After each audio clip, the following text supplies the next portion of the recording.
week I nearly killed a bunch of top split drivers. Split second decision between becoming a villain or developing a personality. I choose growth. Somehow I survive and immediately pull out a drift. Max Power would be proud of. And then we survive my favourite corner, turn 1. I love going around here on the outside. I really do. Sometimes it just doesn't work. Welcome back to Gran Turismo 7. When facing your enemy, you have to aim for his weakest point. Use the Buddha finger accurately, and you'll find you will win, whatever he should try to do. So welcome back. We are in Taxhaven, Switzerland. Deep Forest GR4 RH tyres. Daily Race A, which is Daily Race B, but PD is being PD this week. Top split racing here, a compilation, and of course we are in the Mazda Atenza. Everyone's in it, everyone knows why, and everyone has the same quiet confidence that comes from picking a sensible option.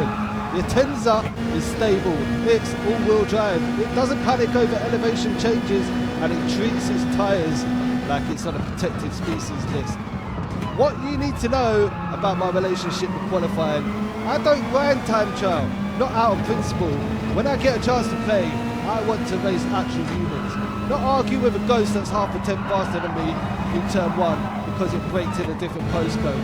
So I show up slightly under qualifying, surrounded by people who absolutely did the homework in identical cars, with identical liveries and an unspoken agreement that the grid order is already more or less correct. Turn 1 compresses, someone breathes on the brakes, someone else doesn't, and for a brief unforgettable moment you nearly kill the entire front pack. There's smoke, there's movement, there's that slow motion realization that you're about to become a cautionary tale on Reddit. Somehow, miraculously, you miss everyone, lose all momentum, drop a couple of places, and by the end of the lap 1 you are worse off than when you started, which is normally where the inner monologue turns ugly. But Deep Forest, very good at punishing emotional decisions. So instead, I do something radical. I calm down. That's the first advantage of not caring too much about qualifying. You are already emotionally prepared for things to go wrong. This race isn't a straight line, it's a mess. And once you accept that, it becomes much easier to navigate.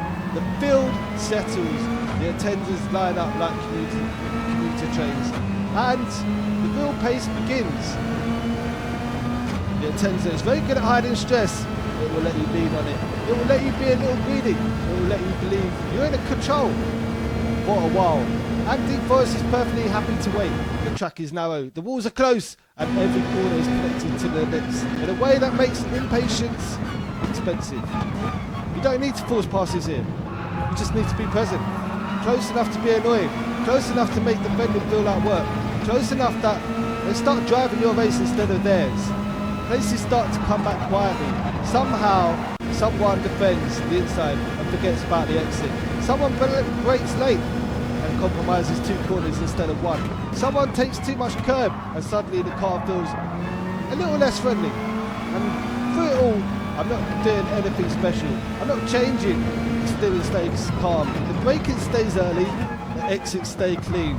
This is part of racing you don't learn in time trial.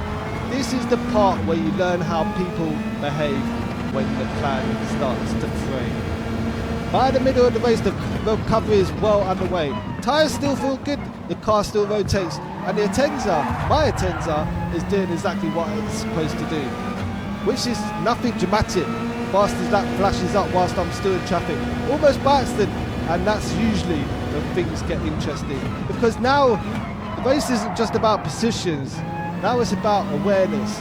People start checking mirrors, lines tightens, mistakes get smaller. And that's the thing about races like this, nobody loses them in a single moment, they lose them in fractions. This is why I race, not because I want pole position, and not because I want to argue about the meta, but because I like this part, the part where chaos gets organised, where patience starts to matter more than the raw speed, and where the race tells you who you actually are as a driver. I could spend hours in qualifying chasing a number that only exists in isolation, but I'd rather spend 10 minutes here learning how to recover when everything goes wrong. And here's the twist, the part that makes all this slightly uncomfortable. The Atenza didn't win the race for me. In fact, it didn't really do anything special at all. It just didn't get in the way. The advantage wasn't the car, or the setup, or the meta. It was not needing the race to go perfectly. Because you don't grind qualifying. You don't expect perfection. You expect problems. And when problems show up on lap 1, you're ready for them. So yeah, everyone picked the Atenza. It's still the right choice. But Deep Forest doesn't care about being right. It cares about what you do after that moment that almost ends your race. And if you start ahead of me next time, that's genuinely fine. Enjoy the clean air. Enjoy the plan. Just remember, if I'm still there after lap 1, I'm not racing the car anymore. I'm racing the tyre.